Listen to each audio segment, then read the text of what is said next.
the one and only Digo Double G. Snoop Dogg. You know what happened with the D.R.E.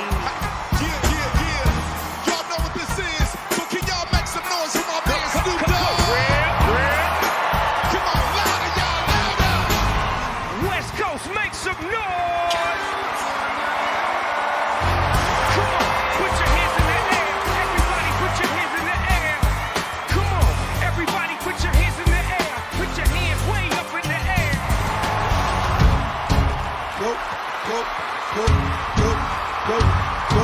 Go, show. It's your birthday. We gon' party like it's your birthday. We gon' sip the party like it's your birthday.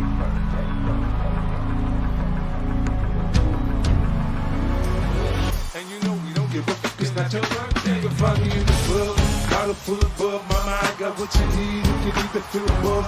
I'm into having sex, I ain't into making love. So come give me a hug if you're into getting rough.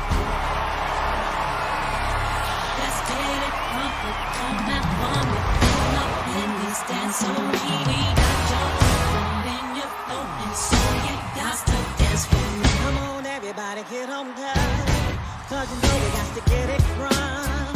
Mary Jane's in the spot tonight, and I'ma make you feel alright. Make you feel alright. They probably run me down by the end of the song. Seems like the whole city go against me. Every time I'm in the street, I hear Man down, where you from?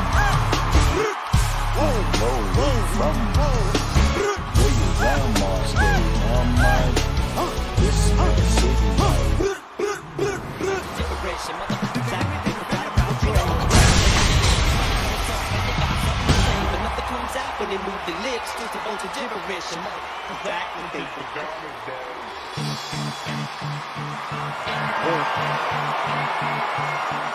You had one shot, one opportunity to seize everything you ever wanted. One moment. Would you capture it? Just let it slip.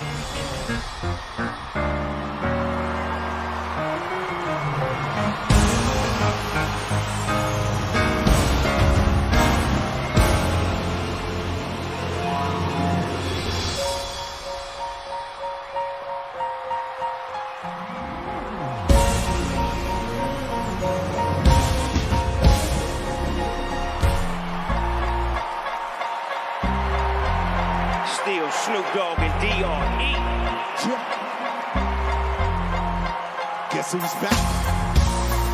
I see you still doing it.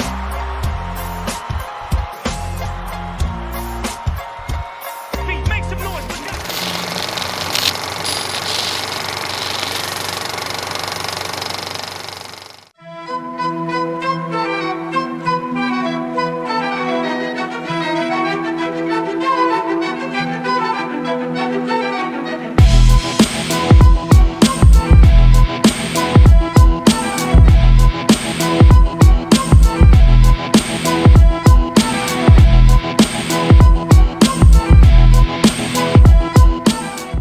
What's up, everybody?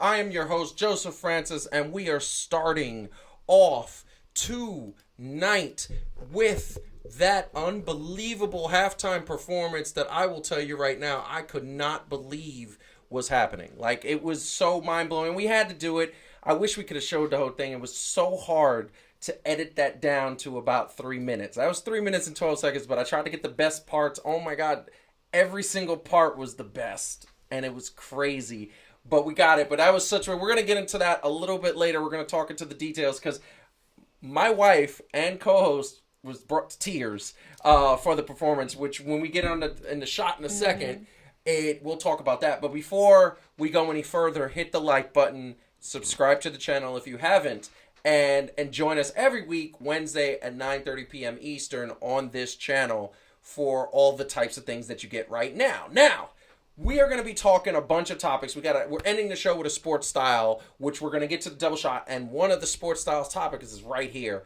We are also going to talk about Adam Silver talking about some vaccine mandates that he's questioning, and we're going to talk about Ben Simmons, the Nets, as well as we are talking Super Bowl. But let's go to the double shot really quick so that Heidi, because I want to just like really talk about what you thought about that halftime show. Really quick, how did it make you feel? Just a really quick sentence. I cried. I cried. Like you said, I had like this look on my face the whole time. Like Yes. with this like huge grin, but I was crying at the same time because it was just better than I hoped it would be, and it was just a privilege to see all of them. And it was amazing. It was an amazing show. I loved the set. I loved everything about it. Which was great. Now, the sports style for today. We're gonna have a little bit of a competition because there is sports. Sports is about competition, right? Mm-hmm. So, and we're gonna bring Calvin in 1 second. But I just want to say that this is the competition. I want everybody to put in the chat which pair of Jordans they like. And this is a preference thing. This is like, some people are going to be like, oh, these are nice. But, we're going to talk about it in depth. But, like, these are the contestants. And you really have, sort of the shiny Jordan 1s, patent, as, Marcus would say, the highs, because, he thinks that's a whole nother topic. And we got the Jordans, the purple, which I just love these. So we want to know from the audience which one they prefer, which one they think looks dope. I just saw something that Marcus put in the chat. I think Heidi is gonna yell at him for that for the first time ever. But Calvin, what do you think? First of all, you got to give your vote. I want to hear your vote about which Jordans you think are better. And second of all, That halftime show, what'd you think? Really quick, just a summary, because we're going to get in details later, but what'd you think? I mean, of course it was dope. Like, and I like the fact that it happened at the Super Bowl because it just marked, a bit of a change from what people would expect from the Super Bowl. So I agree with that. I agree with that. And the Jordans, any preference? I prefer the All Black Jordans. Okay. Very nice. I just want to point out that you're having a competition between your own shoes. I just wanted to take a moment to go, like, I just want everybody to know about competition. Would you expect anything different from Joseph? Competing with each other to see. So bad. The man loves a list. I do. He loves to rank order things. I do. What's he wrong usually with that? likes to. I mean, honestly, y'all are lucky because he's not making you look at like 10 pairs of shoes and rank order them backwards, which is what he does to me. Like literally daily, I have to do lists and I have to do them in reverse order, which by the way is really hard. She can handle it. I know. I She's handle got the it. big It's brain. fine. That's why I got the ring, because I can handle your lists, your complex lists. Hey, look, whether we can handle it or not, he's gonna make us do it, so it doesn't matter. Wow, y'all! First of all, y'all both making me seem like I'm like Marcus says, he's gonna bring his sneakers. No, we don't have enough room. We don't have enough room in this house. The studio is not large enough for Marcus. No, in the house to have his collection of sneakers. We have to go to like City Field to do Marcus's sneakers. True, but the thing that I'm gonna say is y'all making me seem like I'm a tyrant. Tyrant, yes. Warlord. Oh my god. Wow, that's horrible. No, it's just funny. It's just funny. It's just I never alluded to that. Mm-hmm. You like your list. I do. I like to see what people, and I like to see what people think. This is right here. These sneakers, and I'm gonna put the double shot back on for to see it. But these two sneakers, I think, are some of the freshest pairs of sneakers. I only have one that contributes with it, and that's the suede. By the way, I'm sorry. I just have to laugh, Calvin, at you in the chat that you're like, there's no like punctuation or anything or any hey. It's just Adam. It's just like you just acknowledged his presence, like that's like the chat version of just nodding at somebody, like with your hat, like Adam, and here's the thing, and this is what I want to say. I want to understand. Listen, I want people's opinions, just because I'm curious, not because I'm gonna wear these and I love these, but I want people's opinion. Now, let's get to the sports at hand. I'm going to put my camera on because we just saw something that I thought was amazing, okay? And that is the Super Bowl. And that is something that first of all, I want to say for the record, I wish that MetLife Stadium could be as amazing as SoFi Stadium. That stadium is unbelievable. But this is the first time in a long time that I was excited about the Super Bowl. I was excited about the halftime show. I know some people thought, I think the major complaint was that this should have happened sooner, should have happened more, should have been some new songs, whatever. But at the end of the day, it was legendary. It's a legendary performance. This is what we've come to expect. Now, I was thoroughly entertained by this game.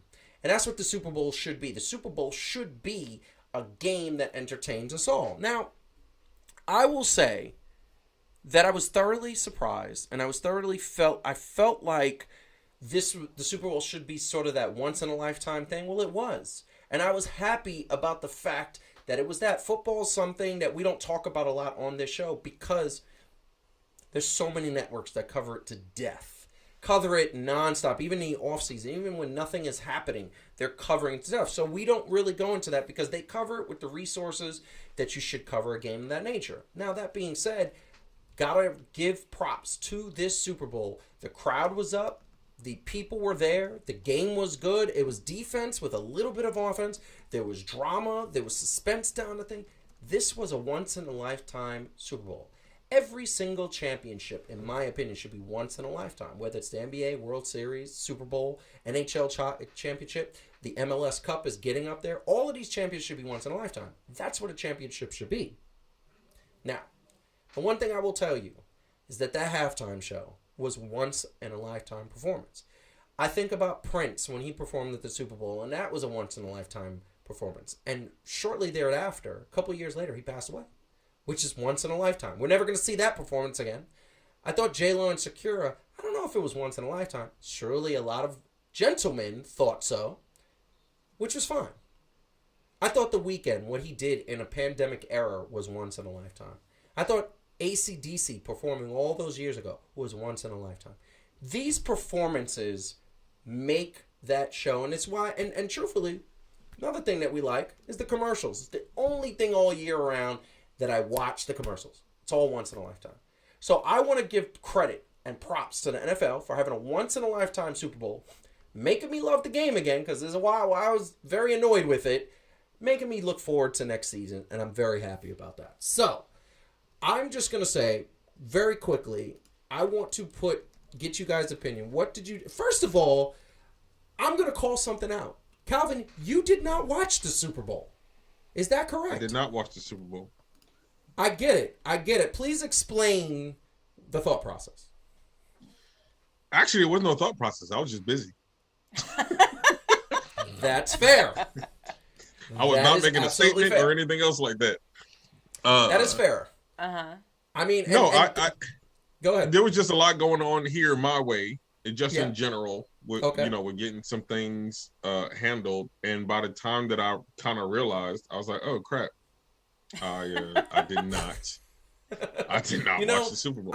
I want to say that was me 3 years ago. 3 years ago, I didn't watch the Super Bowl. I just didn't think it was a good Super Bowl. Well, you got to be. I mean, look, like part of why we haven't been at tracking. Let's just be honest. Part of why we haven't been tracking football as closely as we might otherwise is because all of our teams are terrible. Yeah. And it's a little hard, right? To kind of bad. It's like I want to spend a whole bunch of my time paying attention to something that stinks, which is sort of how I feel about WWE, but that's a different show. That's a different show. So that was it. But the great thing is it was a Super Bowl, and it was for a Super Bowl. I mean, it was a close game, which is what you want. It was an exciting game. It was a close game, which is what you want, with defense, and both quarterbacks had injuries throughout the game, which was crazy. Every Super Bowl should be a close game. It was great. And for those who don't know, Calvin might be one of them, although I'm sure Calvin knows. Here's the bottom line. The Rams are the champions. The Rams No, yeah. I'm very much aware of who. Yeah, I'm very much aware of who won and all of that. I did end up watching how it happened. Yes. Afterwards. But listen, I did want to watch it. Like I felt like this was going to be an exciting Super Bowl regardless. It was. And by the way, I said it on the show last week, I had no race in this horse. Like we said recently, our teams have sucked. And the Rams, I picked the Rams to win. I didn't think the Bengals were going to do it. I believe, Calvin, you picked the Bengals. No, I picked the Bengals. I thought that they were... Yeah. I did too. And then you guys picked the Bengals. And for a hot minute, Calvin, it looked like we were gonna be right. Look, but it was okay that we weren't. They look good. Nobody's got anything to be ashamed of here. No. Not nobody. And that's the thing. They look good. And I think that injury to Joe Burrows was what tanked him. He really wasn't the same in the second half. And that could have been all those times that he hit the ground. Correct. And he was getting rushed. He was getting bum rushed. It could have been that Cooper Kupp is a miracle worker also. And there was a point, you know what was crazy about the Super Bowl? And this is the thing that I thought about the Super Bowl. This Super Bowl had it had breaths of wind taken out. It's like if you ever get punched in the chest and you lose your breath, there was 4 or 5 moments on each side that had those moments where it was like a breath was just taken out of you, just like boom. Yeah. And the Rams, when Odell went down, Joe Burrows, when he got hurt, Matthew Stafford had a stinger that he got hurt. There was when the Rams missed that extra point, that was another. There was moments where it's exciting. It was very exciting. I think it was what you want. And it was exactly what you want. Now, Cooper Kupp. A lot of people saying he is the undisputed, unrecognized champion of this thing. He was the unsung hero, most underrated wide receiver in the game. And Joe Burrows is a star in the making, but they revered that he has damage to his ACL after the game. So he's going to have to, I don't know whether it's surgery or rehab, he's going to be back. And this guy is really good,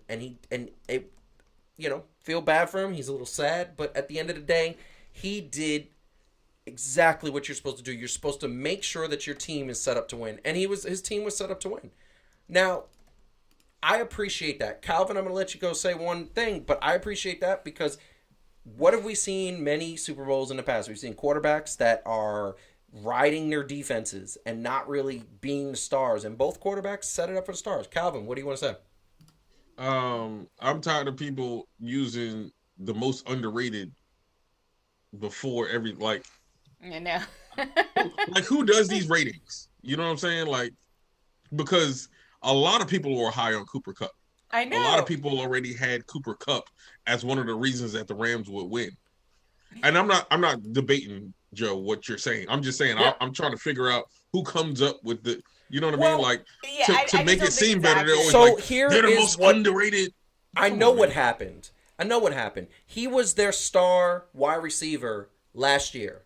And then they got Odell Beckham, and he became the second fiddle because Odell Beckham is the top 3 wide receiver in the game. He is that good. Forget about all the off-the-field stuff, and I feel like he's gotten that a little bit under control. He's very, very good, and that's what happens is that you start focusing, and defenses were doing that. You focus on Odell Beckham, and then you forget about Cooper Kupp, and Cooper Kupp's stats kind of just get tossed because he's not getting those big plays, but he put up beautiful numbers in the regular season. The playoffs, he was in every single game contributing very well, and he took over the game after Odell went down, and basically because of him, they won.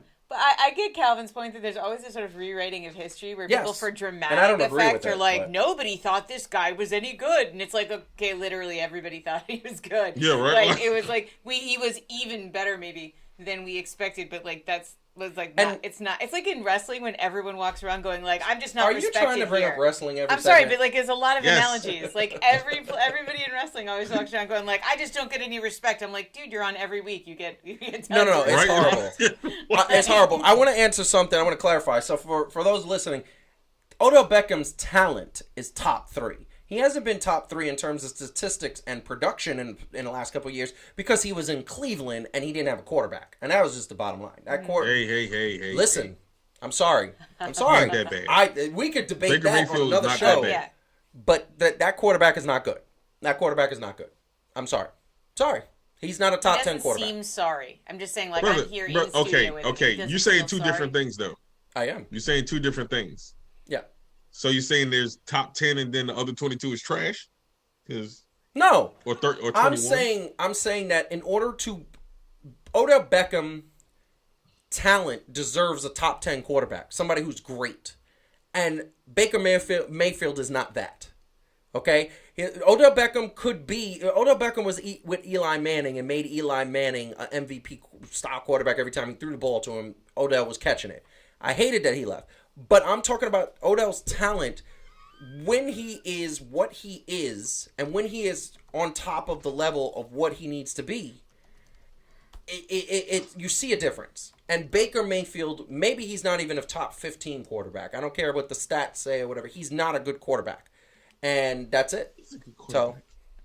So watch more Cleveland Browns. Marcus is having fun. Marcus is hating all day. Marcus all day, he's just been hating. He gave me one compliment. I was almost floored. There are days when he's just sort of on a roll, and like this is one of those days. He all day he's just been mean to me. It's really bad. That's funny. That's a funny joke though. Now, let's go to the halftime show. Okay, let's go to the halftime show. So Calvin, you didn't see the halftime show. I'm gonna let Heidi go first. I want her to talk about... Did you watch it after? Well, I saw it afterwards. Okay, yeah, he's seen it. No, so I'm going to let you go first. I want you to talk about... I can't. It's too much. I mean, what do you want me to say? I want you to say details. Quickly. Come on. Give us a little history about Dre. A little history about Dre. I loved the stage. I loved his big white... his big white board, his big white producer board. That was dope. I loved the energy. I thought it was amazing. He sounded great. Snoop sounds like he hasn't aged a day in 30 years. His flow is the identical flow from 30 years ago, which for a guy who smokes much weed. Marcus, can you tell us what you thought is horrible about it? Because I don't understand it. Go ahead. You can say you're wrong things. Yes. So, yes, I know Snoop looked like an Aladdin rug, but I thought it was all right. He sounded amazing. Jay sounded amazing. Obviously, they had to change lyrics and things because, but I mean, we all knew that was coming, right? Yeah. There's kids watching. Then you had 50, which I actually did think that was my number one guess because we knew there was a surprise guest. So, yeah, I heard on Shade 45 because I listened to that now on SiriusXM. Eminem was on there Sunday morning. I was going to pick up Joey and my son, and he was talking about that there's a surprise guest that nobody knows. Yeah. And I thought it was either one of two people. It was either Big Sean or 50 Cent. 50 Cent was my lead I thought guess. it was going to be 50. And what did I say when I first saw 50? What did I say? Well, you said, they're making fun of 50 because it looked like they had hung this fat guy upside down.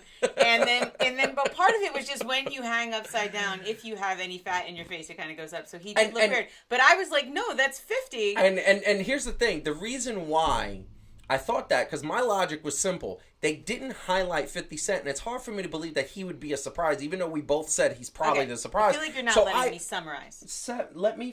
No, I'm... Let me...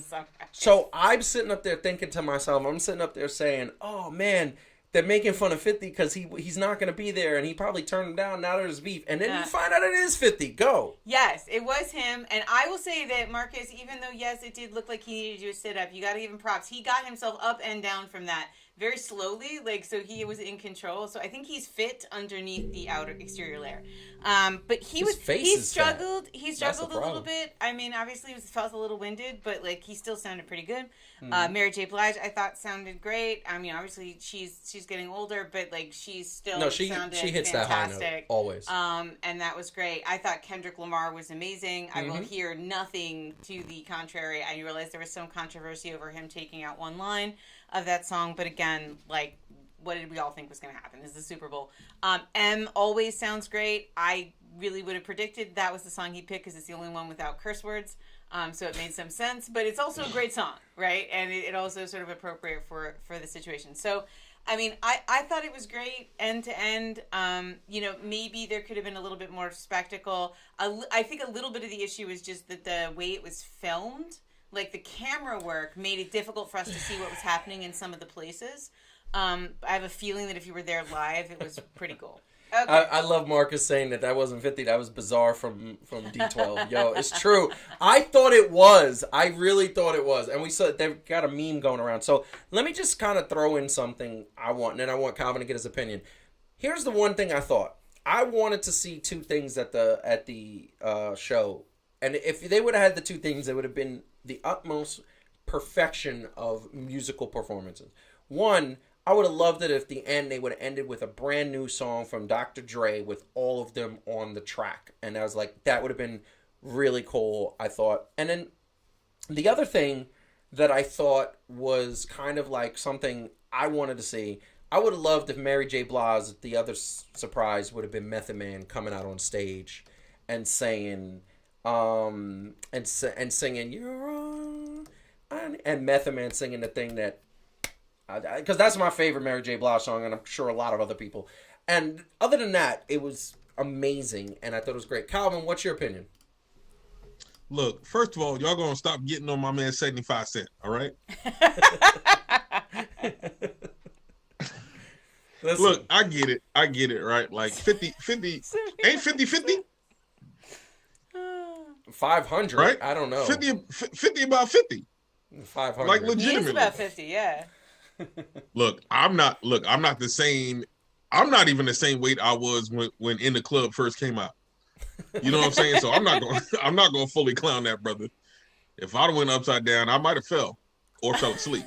No, and that's the thing. I just want to put out there, I'm messing around and saying that I literally text everybody and put on social media, did somebody eat 50 Cent? That's what I thought. But, I get it. Let me tell you something. I want to say this very clearly. There's no way I could have hung upside down, then pulled myself up just to get down. I'm telling you, that dude is ripped. No. He's just got a layer of insulation over the top of it. But That's the way he slowly lowered himself from that, it's he's like Keith Lee. I know I have only wrestling analogies today. You but really do. He's just one of those big guys who's actually really, he's still built underneath. But I get it. Got, it's winter and he was hibernating maybe. I don't know. You're insane. You're insane.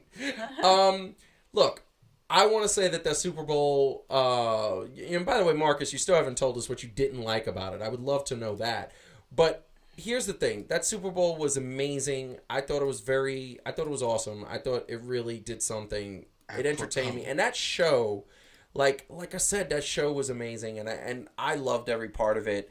I thought it was a little cliche also that they were doing the most popular hits, but like I said, that was that's me what wanting you do new with music. a Super Bowl. I get Nobody it. I get plays it. B-sides at a Super Bowl. I understand. I get it. But that being said, it made sense. But we are going to be moving on to the next topic, getting away from that topic because it was amazing. But getting away from the topic, we're going to get into the topic. But first, hit the like button and subscribe to the channel, please. So, the next topic we are talking about is Ben Simmons. Ben Simmons, the Nets. Ben Simmons is now on the Brooklyn Nets. And obviously they have a brand new trio of people that is just on there. And it's pretty amazing to me. But first, I want to get... what's amazing, and just want to put this out there. Last week we talked about the trade rumor that was going before this all went down. And pretty much this trade happened, except Patty Mills is still on the Brooklyn Nets. And that dude, number 8, I forgot his name, he didn't get traded from Philly to Brooklyn. But look, everybody else went in that deal. So that rumor actually was true. That being said, I took a couple snippets from the Ben Simmons press conference. And I want to talk about this press conference because it's interesting to me. And we're getting a little light shed on this whole thing. So take a listen. Hey, Ben, what's the ramp-up process been like for you, and when do you anticipate being able to participate in games? Yes, I don't have a date yet, but I'm working towards, getting back on the floor. Hey, Ben, was there anything this season that could have changed your mind and got you to play again, or was your mind made up and, until you were out of Philadelphia, you were definitely not going to play again? For me, it was just making sure mentally I was right to get out there and play again. So that's something I've been, dealing with. And it wasn't about the fans or coaches or comments made by anybody. It was just a personal thing for me. That was earlier than, that series or even that season that I was dealing with. Hey, Ben, there was so much sourced reporting around everything going on with you. So I guess so you're saying that the mental health issue preceded you requesting the trade in the off season. Okay, I guess can you just shed a little light on the timeline and everything? Yeah, for me, that was never, the mental health has nothing to do with just the trade. It was a bunch of things that I was dealing with as a person in my personal life that I don't really want to go into depth with. Hey, Ben, I wanted to ask you a couple things.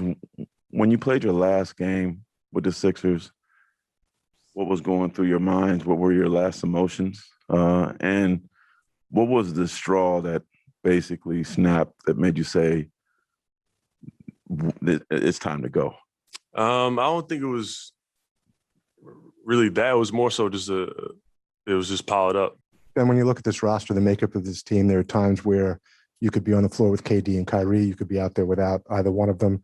How do you see your role in fitting in, or what kind of conversations have you had with Steve about what that would be? Yes, I think it's just staying aggressive, playing to my strengths, and that's being a playmaker and making the right plays, setting my guys up, and then defensively, obviously, locking down who I need to lock down. So I'm excited to get in the floor with these guys. Is incredible team, incredible talent.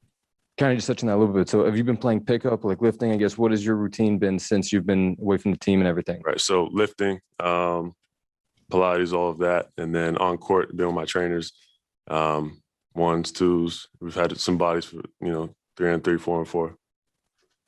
Hey, Ben, I know you're moving forward. You're all about today and what's happening in Brooklyn. But again, with all that source reporting around what was going on with you, I guess just for Sixers fans, did you feel like you couldn't get back to the place where you wanted to be in Philadelphia? And was that part of the reason you asked for a trade? I guess, could you explain that a little bit? Yeah, I think that was part of it. I think, I just wasn't in the place there to do that. And a lot of things had happened over that summer to where I didn't feel like I was getting that help. Hey, Ben. So, interesting thing. First of all, the reporter's trying to get that drama. They're just trying to get the soap opera reporting.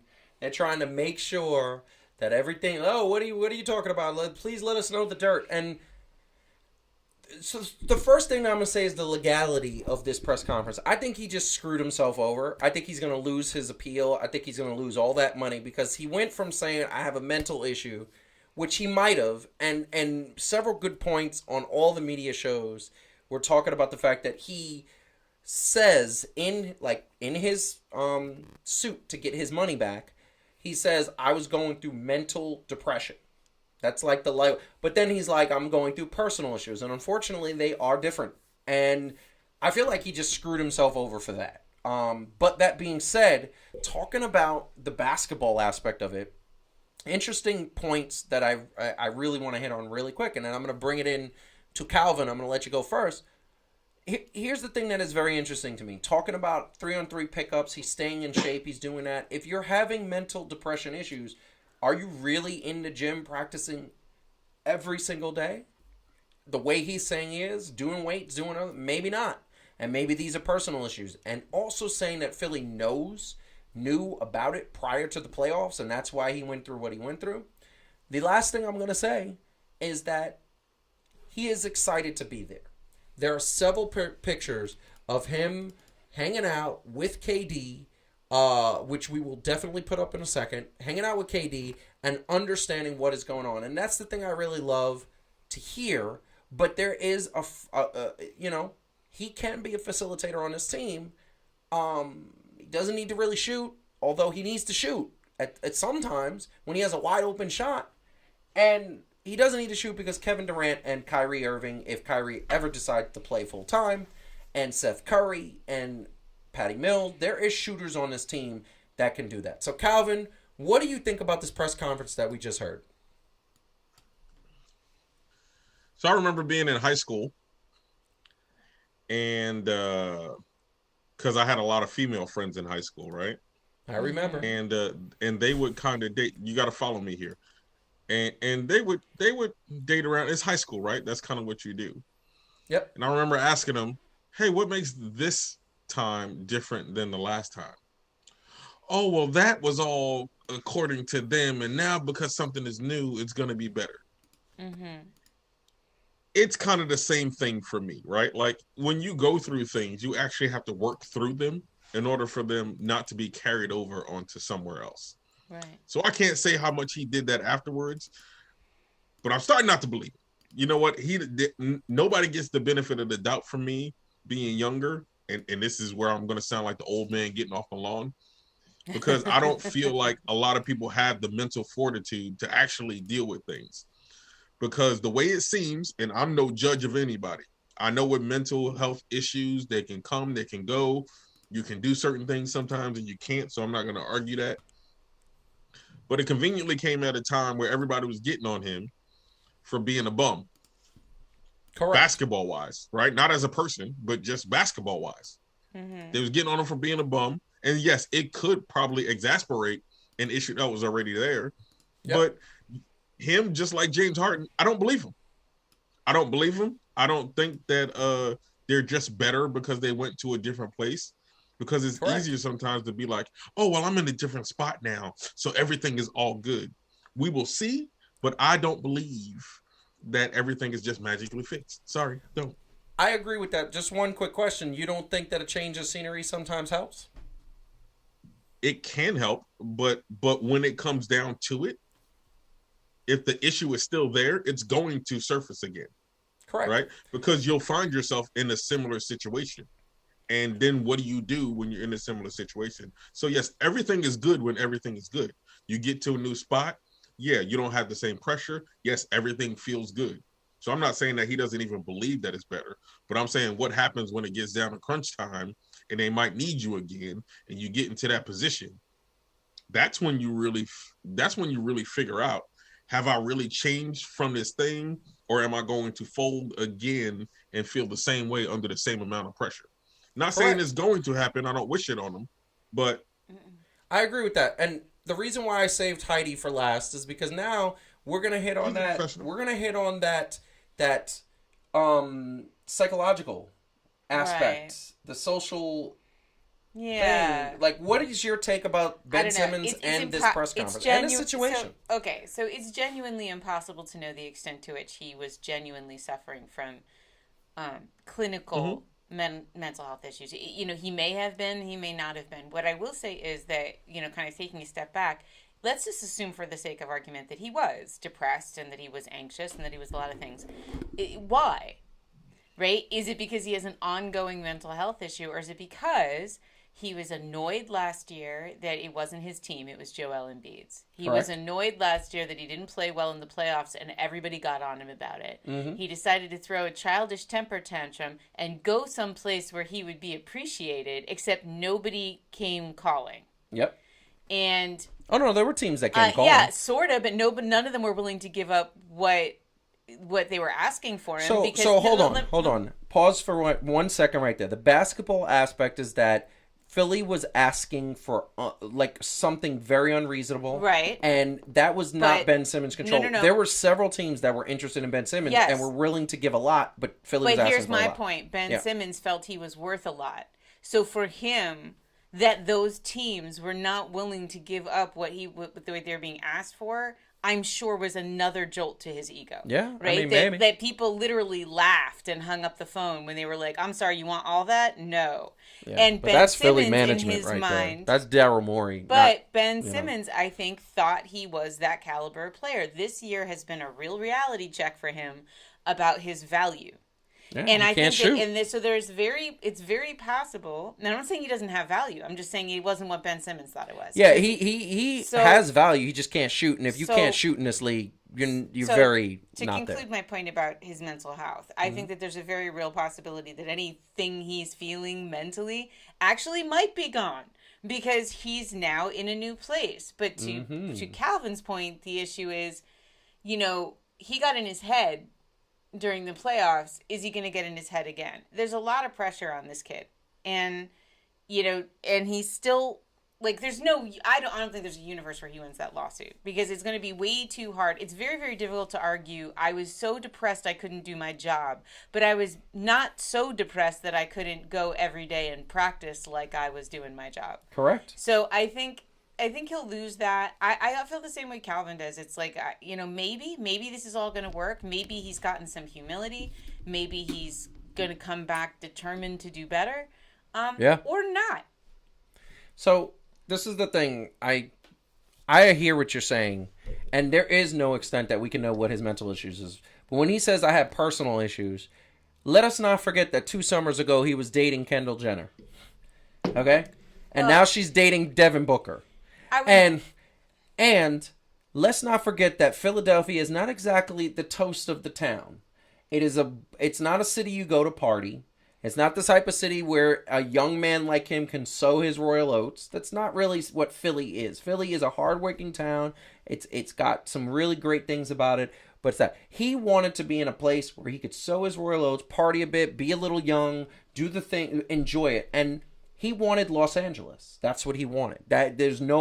So many people say he wanted Los Angeles. He didn't get Los Angeles. Neither Los Angeles team could afford what they were asking for. San Francisco, aka Golden State, could afford that. They didn't want to give it up. They didn't want to give up James Wiseman. James Wiseman was the goal. And I don't know why Philly asked for James Wiseman, because they have Joel Embiid. They don't need another center. But they were asking for James Wiseman. And now he's in Brooklyn. And Brooklyn and New York is the city that never sleeps. New York is a city that he could sow his royal oats, so to speak. And the bottom line is that was the personal issue, hey, I can't party enough. Hey, I can't do stuff. I can't go out and live my life and date models and do stuff, because he's clearly involved in liking dating models, which is fine because he's a single young man. There are models in Philly, and they will, by the way, come to Philly to date Ben Simmons. I think so. He did not like that was Joel Embiid's team, because Joel Embiid is a beast. So here's the thing. That's what I was getting to next. Because that's it. The personal problems is what I just talked about. But the professional problems, which contribute to the personal problems, they are something that is very serious. He wants to be the star. Yeah. Now, you're not the star. First of all, you're not the star in the sense that you're not even a top 25 player anymore, because last year in the playoffs, everybody saw you can't shoot the ball. So what happens is you come back, and now you're not the top 25 player also, besides not shooting the ball, because you haven't played this year.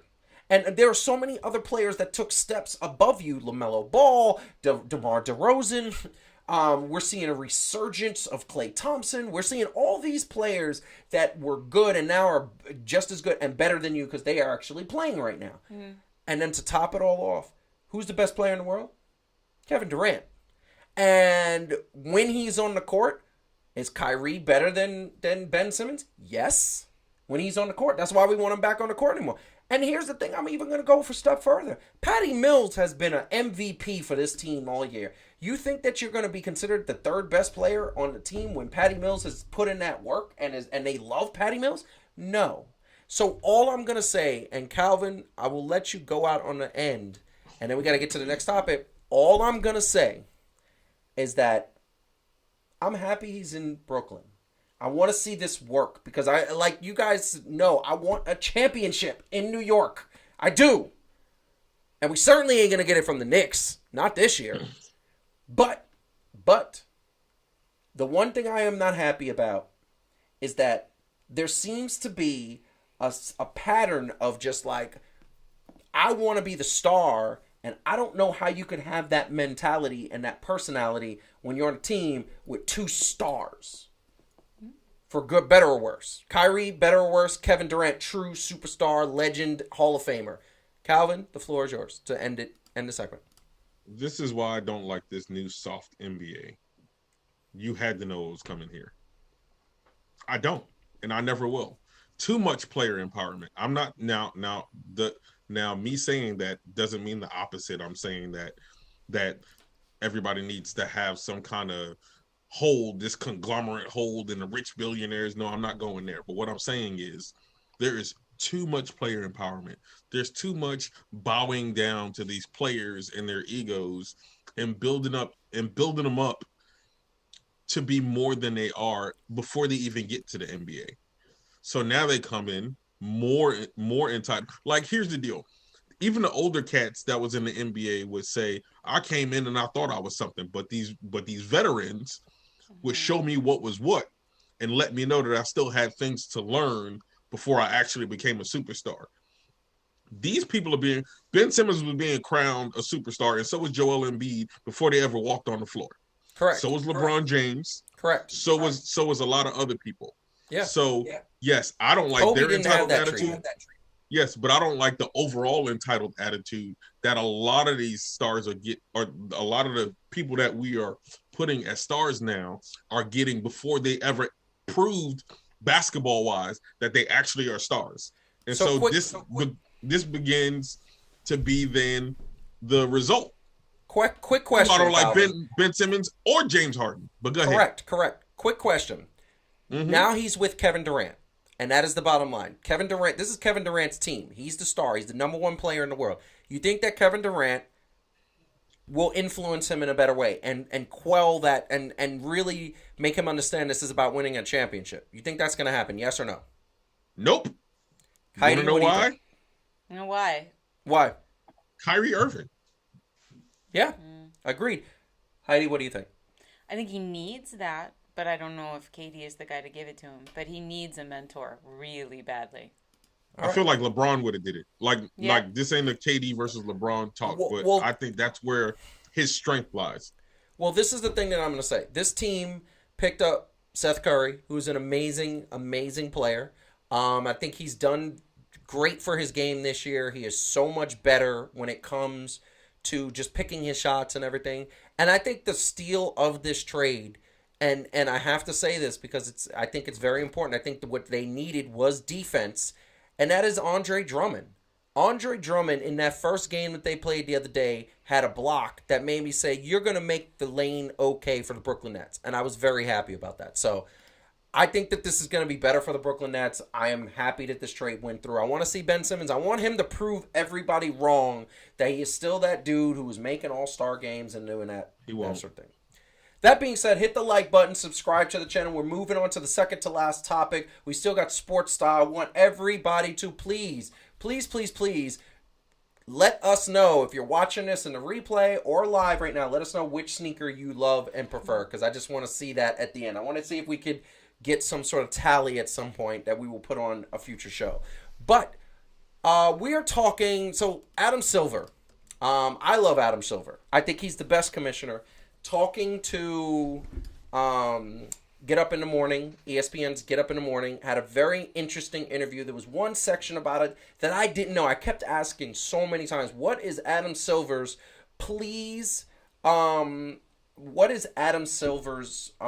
stance on players getting mandated to get the vaccine? Clearly, he doesn't feel that it's something to do, but I didn't know it was this in depth. Take a listen. Let me move on to something else here, and it's a sensitive subject, of course. But Kyrie Irving's decision not to be vaccinated has had a major impact on the season in so many different ways, and the circumstances around COVID shift around so much. I think a lot of fans would be curious to know what, if anything, you know about where we should expect vaccine policies to be by the time, for example, we get to the NBA playoffs. Honestly, I have no inside information. I'm here in New York, and that's where that ordinance is in place that has the direct impact on Kyrie. I'll say, to me, just stepping back, while it's been the league's position that we wanted to see every player vaccinated and boosted, that's not something the Players Association was willing to do. Having said that, though, we got to voluntarily 98% of our players boosted, and vaccinated, and then the vast majority of them are boosted. This law in New York, the oddity of it to me is that it only applies to home players. I mean, I think if ultimately that rule is about protecting people who are in the arena, it just doesn't quite make sense to me that an away player who's unvaccinated can play in Barclays, but the home player can't. So to me, that's a reason they should take a look at that ordinance.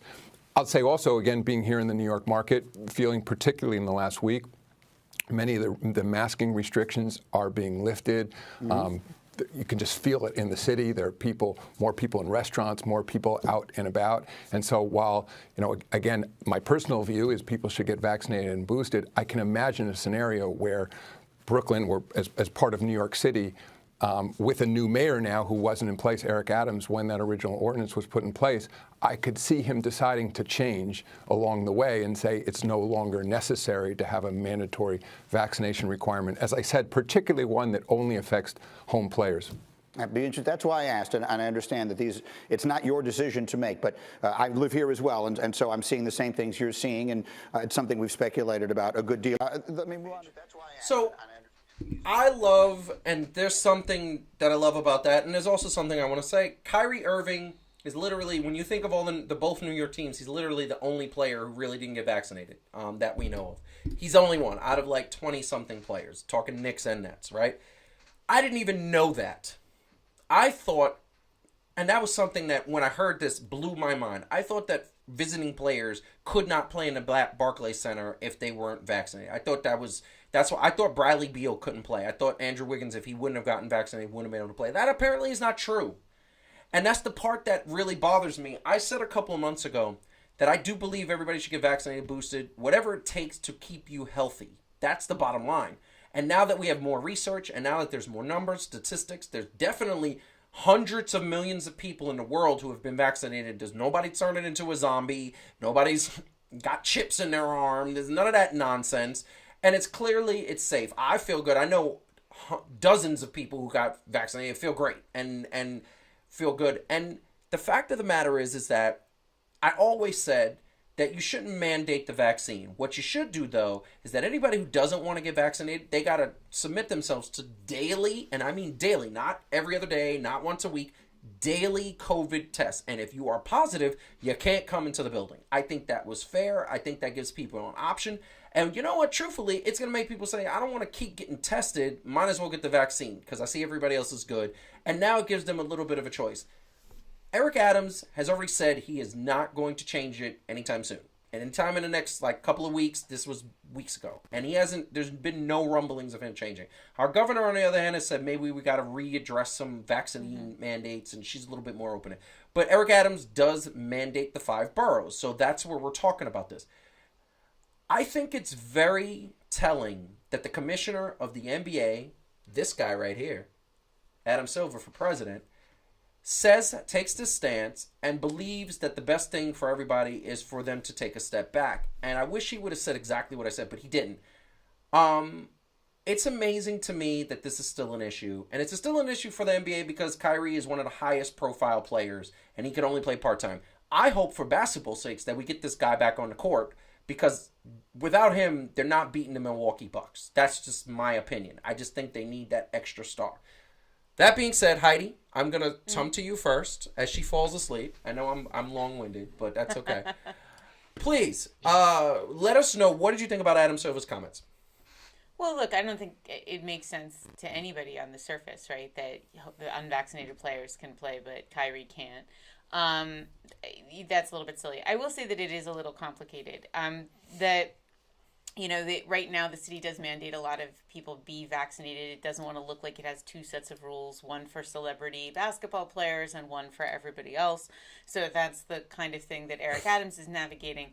The other thing I'll say, again, just playing devil's advocate, is the idea of daily testing is actually pretty complicated, and we would all have to be paying for those people to do that, right? Fair because enough. You have to, yeah. I'm actually going to be on CBS this morning on Monday morning, and, which is awesome. But one of the things that I have to do is get there an hour early because they had to build a PCR testing laboratory in the building, that they could test everybody before they go on, so that we don't get Gayle King sick. Makes sense. So they got talent. It's totally great, but I mean, if you think again about the expense of that, if you think about it, you've got to take an extra hour out of not your day everybody to could test. do that. And then again, so yeah, could the Nets do that? Yes, but then again, is it fair that other people who are just like regular Joes, don't have access to that kind of facility, and so therefore they get so really, like, if you're going to lift the mandate, you kind of have to. You can't say, but you have to test every day. You just have to say, we're going to just lift it. Correct. And that may be the right choice pretty soon. I mean, the rates are going down. The rates of vaccination are really high in New York. I'm not actually necessarily saying that's wrong, but I do think there are reasons why they're kind of hanging on to it, because they don't want to say, like, oh, celebrities and rich people, they get one set of rules, and people that work in, like, New York City transportation, they get a different set of rules. Like, Correct. That cannot happen. Well, that's the unfairness of it. Calvin, what do you think? Yeah, it very much is complicated, and there's no one answer to it, right? Because you can't legislate people to make them want to do something. I mean, you can kind of force them, but that doesn't always work, especially here, right? People love their freedom and their independence. Trust me, I'm in a place right now where people won't do things just because it's taking away their choice. They don't want to be told what to do. It's not that they believe or not believe and how effective it's going to be. They just don't want to be told what to do. Yeah, Americans are they don't like being told what to do. It's sort of culturally who we are. Yeah. That's why we all left other places. I think, so, you know what? I love you to death, Calvin. You know this. But the fact that you say that there's not an answer, there is an answer. There's one answer. Give people a choice. You either vaccinate or you take tests. But that's it. That's the answer. That's a compromise. That's not a compromise, because we are not set up to provide that much daily testing. And again, it's like, are the rest of us, are all of the taxpayers of New York going to pay for the Kyries of the world to get their precious daily tests? Here's the thing. When it comes to, and here's where detail matters in terms of putting out process and putting out litigation and putting out, like, procedure for society. This is the detail that matters. If you make over a certain amount of money, you should pay out of pocket for that test. I know, but we'd have to pay for it for everybody else too. And I get it. And I get that most people are not doing well financially, and I get it. I was one of those people. I grew up one of those people. And the testing takes time. And testing takes time, except that there are 15-minute tests, and if that comes back negative, I think that's good for every other day type of thing. This is what I'm going to say. For the purposes of this discussion, we're talking about Kyrie. He can afford to have a PCR test if he paid for it out of pocket every single day and not even come close to feeling the pain of that expense. It's true, but then we don't want people to be able to buy their way. It's like when people could buy their way out of the draft. It's like you can't. Like, you either have to play by everybody. Like, so, look, I'm personally in favor of just getting to a certain point where health officials say it's okay to lift the mandate, period. And then you just say, let's lift it. I get it. Mm-hmm. All right. I get it. That makes sense. Now, that being said, I just want to call attention to the fact that the reason why I want Kyrie back is because this is something that I just want to put out. We're about to go into the All-Star break, and here's the bottom line. This is the standings. Brooklyn was top of the East at one point. Now Brooklyn is in the number 8 seed. They're in a play-in tournament situation. It's horrible. The Knicks are at 12. Once again, New York basketball not doing well. And there's teams like we expected Miami to be up there. Chicago was good all year. Milwaukee's the defending champions. But Cleveland is number 4. Boston has won 9 in a row, and they are number 6. And Toronto has nobody except the people they've always had, and yet they're number 7 ahead of the Nets. And you got Charlotte and Atlanta breathing down their nets, and they're starting to play well. Here's the bottom line. The Nets need Kyrie to do something. They have 24 games after tonight left. And they just need to win most of those games to make progress, because if they got to play a play-in tournament and then they get that number 7 seed, you know who they're playing in the first round? The Milwaukee Bucks. And without Kyrie, they ain't beating the Milwaukee Bucks. That is the bottom line, because the Milwaukee Bucks got their stuff together. You need superstar power to combat the chemistry and the stuff that they have together. That's my opinion. And just really quick, in the West, Phoenix, Golden State, Memphis sitting at 3. That is so surprising. And it is not surprising. Memphis is surprising, Calvin. It is not surprising. You have not been watching Memphis basketball. Listen, I have been watching Memphis basketball. They're a good team, but I'm talking about coming into the season. Did anybody pick Memphis to be substantial? Let's go. Just for the sake. No. I'm going to go to yours right now. Your picks. Where is Memphis on this graph, Calvin? Middle of the road. Definitely not a 4 seed in the West. Right now, let's just do this. You have Phoenix, Golden State, Clippers, Utah, Portland, and almost Dallas ahead of them. So how are you saying you knew that this was coming? I never said that there was bums. First of all, this is everybody. This is everybody.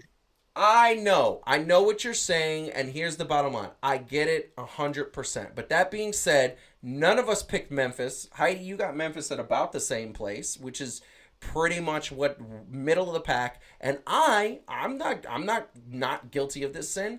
I have Memphis a little bit higher, but I have the Jazz better than them. I have Warriors better than them, and I have the Phoenix Suns, but actually. Oh, and I have the Lakers better than them. So I had them at a number 5 seed in the West. So so you were wrong there. I was wrong. I'm not I get it. Yeah, 100%. What I'm saying is super shocking. Everything else I think in the West is pretty basic. But I am going to tell everybody, hit the like button, subscribe to the channel. We are going to go to, let's get into it, SportStyle.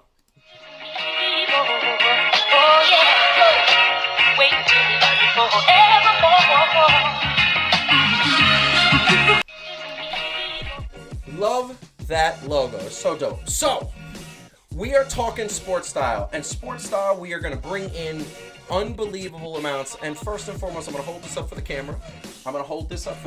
And this is what we are doing. We are doing SportStyle for the day. And it is these 2 sneakers. And everybody watching, I want everybody to tell us in the chat. If you're watching on the replay, if you're watching in person and live right now, let us know which sneaker you like more. These are the Jordan 1s, the patent leather. They got the nice shine to them, nice glisten.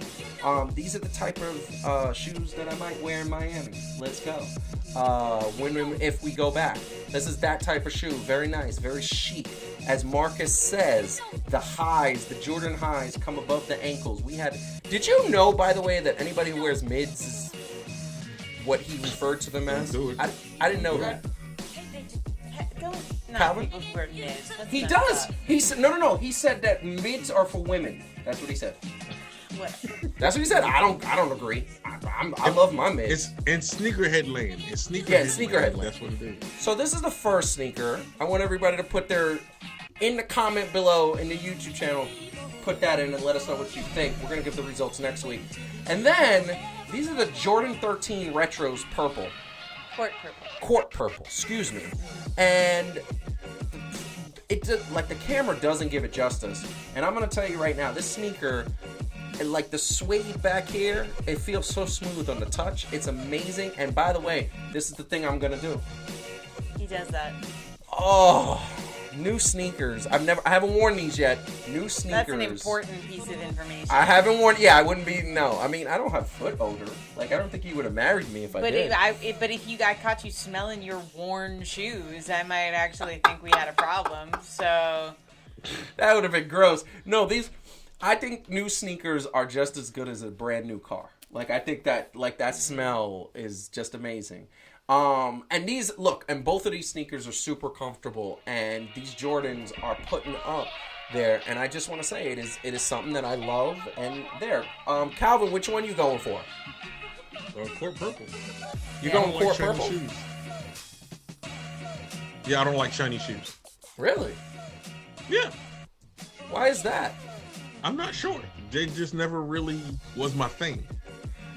Let me tell you something. You are an amazing person, because there's some things that I don't even think you know about yourself that you're discovering. And I'm not saying it's a bad thing. Why does he think I'm attacking you? I don't know why I don't like shiny. Why is it not? It's not that amazing to not like shiny shoes. You just don't like shiny shoes. I like shiny shoes. And you know what? Here's the thing. I'm gonna be honest with you. I didn't know I liked shiny shoes. I didn't think that I liked until these pair of shiny shoes. These shoes are actually until the wedding shoes when I had those. You're a shiny person. Does it help? Does it help that it's black and red? It doesn't hurt. It doesn't hurt. I mean, black and red is sexy. Very nice. So funny. It's very nice. No, come on, you love this combination, bro. You don't. He likes black and red Jordans, people. He likes black and red Jordans. Yeah, I do. What's wrong with that? Shiny. You know what else was shiny? Michael Jordan's head. Joseph is a closet Michael Jordan fan. So I'm just throwing that out. You're so ridiculous. Yeah, I do. So that is what we are talking about. Listen, these sneakers are amazing. I want everybody watching to tell us what they like. I want in the replay. And next week, we're going to see if we could hopefully we get a few comments and people say what they're. Right now, we have 2 votes for Court Purple. 3. Marcus. Marcus voted earlier. It's really hard for me. I might have to reserve my vote till next week, because I feel like I don't know which one. I love them both. They're both my children. What is she doing? These are really comfortable sneakers, though. I will say, I love it. And we got another vote. We got a vote for the red pair. There you go. As Nina, black and red, because you can't do purple. Why not? Why can't you do purple? That's a good question. I think the purple, the one thing I will say about the purple, and then we're going to wrap up the show, is I feel like it's the more comfortable shoe. I definitely feel that. And the suede is very sexy. Like, I think suede is one of the sexiest materials on the face of this planet. So that is just my thing. But, yeah, that is our sports style for today. Let's go. Oh, yeah. Wait forevermore.